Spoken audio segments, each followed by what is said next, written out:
focus is to make these 10 buildings or 10 school buildings models of excellence in terms of how we can turn public buildings into safer environment for particularly school children. छत टूट के गिरती थी नीचे, इतना मात्रा में गिरा नीचे कि इत्तेफाक से हमारे बच्चे वहाँ बैठते नहीं थे। जब पानी टपकता है तो हम पढ़ाई में डिस्टर्ब होता है, हमारी सारी कॉपियाँ गीली हो जाती थी। ये ऊपर ये सब दरारें हैं, यहाँ से यहाँ तक पूरी बिजली की फिटिंग के ऊपर जो आप देख रहे हैं सब दरारें हैं। रात में ऊपर से पानी टपकता है, साथ ही साथ कभी कभी प्लास्टर भी झड़ता है।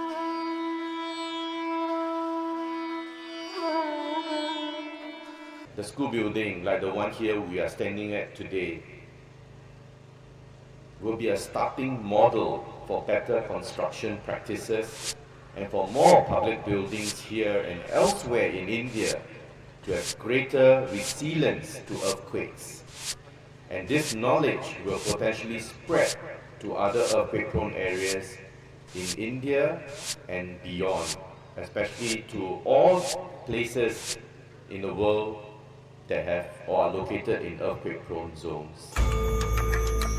पूरा का पूरा उत्तराखंड राज्य भूकंप जोखिम के जोन 4 और 5 में आता है।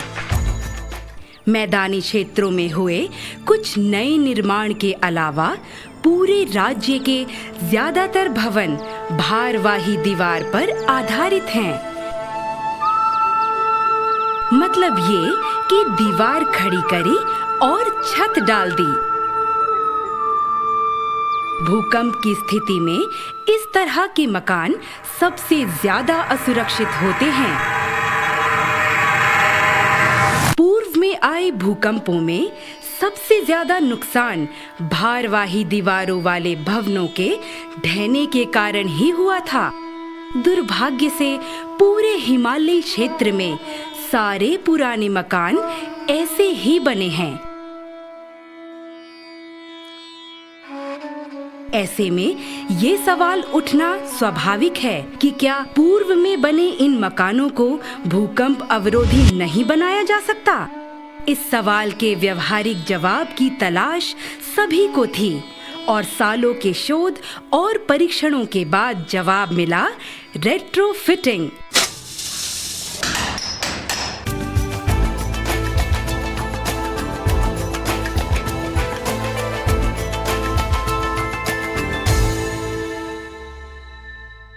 रेट्रोफिटिंग एक ऐसी टेक्निक है जिससे कि पूर्व में बने भवनों को भूकंप सुरक्षित बनाया जा सकता है। हिमालय की दृष्टि से सिर्फ यही है कि वो एक तो काफ़ी भूकंपीय है वो क्षेत्र, दूसरा वहाँ पे जो सॉइल है जो स्लोप पे है वो काफ़ी अनस्टेबल होने की वजह से मकान पे उसका असर पड़ता है। इसलिए आवश्यक है कि इस बिल्डिंग स्टॉक को जो कि सुरक्षित है, पूर्व में बना हुआ है, उसको भूकंप सुरक्षित बनाया जाए। इसके लिए रेट्रोफिटिंग एक ऐसा उपाय है जिसमें कम खर्च में 15 से 17% पे आप इसको भूकंप सुरक्षित बना सकते हैं। देश भर में भूकंप के प्रति संवेदनशील 10 स्थानों पर इस तकनीक का प्रदर्शन किया जाना था और इनमें से 4 उत्तराखंड में थे। देहरादून जिले में बालिका इंटर कॉलेज जो रानी पोखरी में स्थित था और इंटरमीडिएट कॉलेज डोभाल वाला जो देहरादून शहर में ही था। साथ ही टिहरी जिले में नैनबाग और फकोट स्थित इंटरमीडिएट कॉलेजों में रेट्रोफिटिंग का कार्य किया जाना था।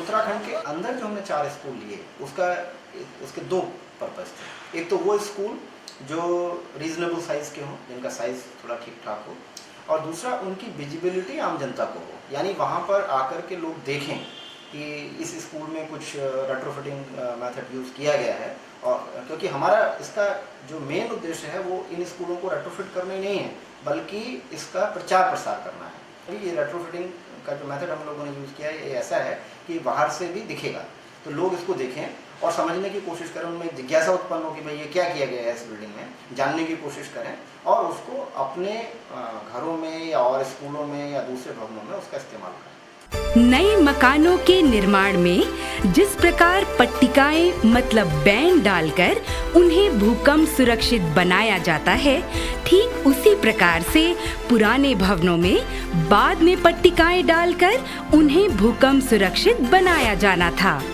चारों विद्यालयों में किस प्रकार से ये पट्टिकाएं डाली जाएं, इसके लिए पहले रेट्रोफिटिंग डिजाइन बनाया जाना था।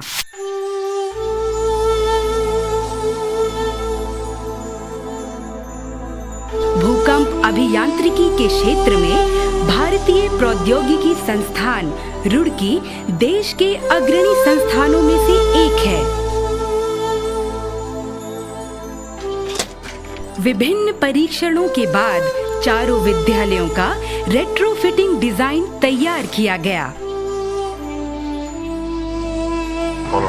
ये नीचे का इसको स्लैब के नीचे लाकर करना पड़ेगा। इसके लिए उन्होंने दिए उसमें रेट्रोफिटिंग का काम मुख्यतः दीवारों में भूकंपीय पट्टिकाएं लगाकर मजबूती देना था।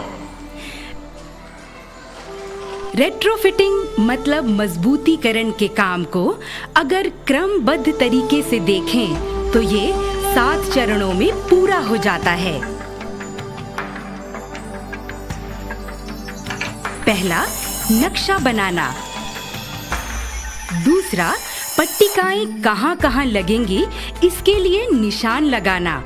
तीसरा, निशान वाली जगह से प्लास्टर निकालना। चौथा, पट्टिकाएं अंदर बाहर दोनों तरफ से लगेंगी और आपस में बंधी रहेंगी, इसलिए निशान वाली जगह में 45 सेंटीमीटर की दूरी पर छेद करते हुए बांधने के लिए आर पार 8 mm का सरिया डालना।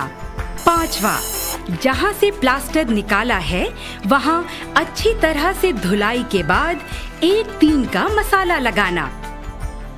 छठा, दोनों तरफ से जाली लगाना और जो पहले सरिये दीवार में डाले गए थे उससे जाली को दोनों तरफ से बांध देना। सातवां, एपॉक्सी और 1-3 के मसाले से जाली को दीवार के साथ चिनते हुए डिजाइन के हिसाब से पट्टिका का कार्य पूरा करना। करने के बाद जो है लास्ट में हमने इसको फाइनल टच देने के लिए फिर से इसमें बाहर से जो पट्टिकाएं हैं उनको जो है एक फाइनल टच दे दिया, प्लास्टर दे दिया ताकि उनकी एकरूपता रहे। उसके बाद में पेंट करके लगा दिया।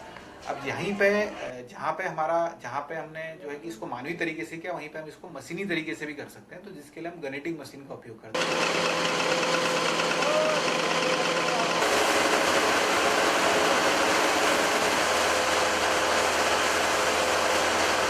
तो यहाँ पे अंतर केवल ये हो जाता है कि जो हमारा जहाँ पे हमने वायर मैश लगाने से पहले एक हमने पूरा का पूरा प्लास्टर लगाया था, सीमेंट और जो है रेत का मसाला वहाँ पे लगा के भरा था, उसको लगाने की इसमें आवश्यकता नहीं है। उसके बदले हम इसमें क्या करते हैं कि जो पूरी की पूरी जाली है उसको जब दीवार हमने पूरी की पूरी छीदी, जहाँ पे हमने पूरा का पूरा दीवार पे जो है कि पट्टिकाएँ बनाई हैं, सीधे जो है कि जाली उसमें लगा देनी है।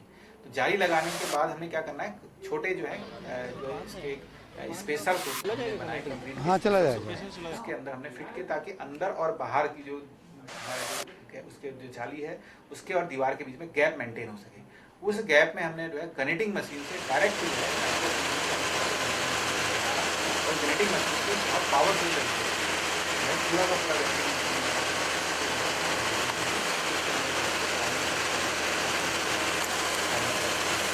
दोनों तरीके से अंतर यह है कि स्ट्रेंथ जो उसकी जो माइक्रो कंक्रीट की जो स्ट्रेंथ है वो हमें थोड़ा ज़्यादा मिलती है, और इसमें थोड़ा सा क्योंकि मानवीय तरीके से हम कर रहे हैं तो थोड़ा बहुत स्ट्रेंथ में अंतर रहता है, लेकिन भूकंप सुरक्षा के लिए दोनों ही जो है कारगर साबित हो सकते हैं और उसमें जो है इससे रेट्रोफिटिंग हमारी सही तरीके से। रेट्रोफिटिंग में खर्चा आता कितना है? जब इसका गुणा भाग कर हिसाब निकाला गया तो नए मकान बनाने की कीमत का केवल 16% आया। मतलब 20% से भी कम खर्च करो और भूकंप सुरक्षित घर में बेफिक्र रहो। जो ये गठजोड़ 3 अलग अलग संस्थानों का NTU सिंगापुर है, IIT रुड़की है और DMMC है, इसको इस तरह से देखें कि हम जो स्टेट ऑफ आर्ट आज की नॉलेज है उसको गांव तक ले जाने का प्रयास है, और इसमें हम राजमिस्त्रियों को भी इसमें हमने प्रशिक्षित किया है और भी जो इंजीनियर्स थे उनको इस सुविधा से परिचित करवाया है, तो लॉन्ग रन में इसका काफ़ी फ़ायदा होगा। इसको हम कोशिश कर रहे हैं कि इस सुविधा को पॉपुलराइज किया जाए, लोगों तक ले जाया जाए और ज़्यादा से ज़्यादा लोग आगे आए इस तरह का लाभ। इंटरनेशनल इवेंट प्रोजेक्ट पर आपको काम करने का मौका मिला है, तो ऐसे में आपका प्रशिक्षण करने का उद्देश्य सिर्फ इतना नहीं है कि इस स्कूल की डेवलपमेंट करनी है, बल्कि एक ऐसी क्षमता विकसित करनी है इस पूरे इलाके में और इसके आगे चेन रिएक्शन होना। चेन रिएक्शन का मतलब यह है कि एक आदमी 10 को ट्रेन करे, फिर वो 10 आगे ट्रेन करे। लक्ष्मण सूरवीर सिंह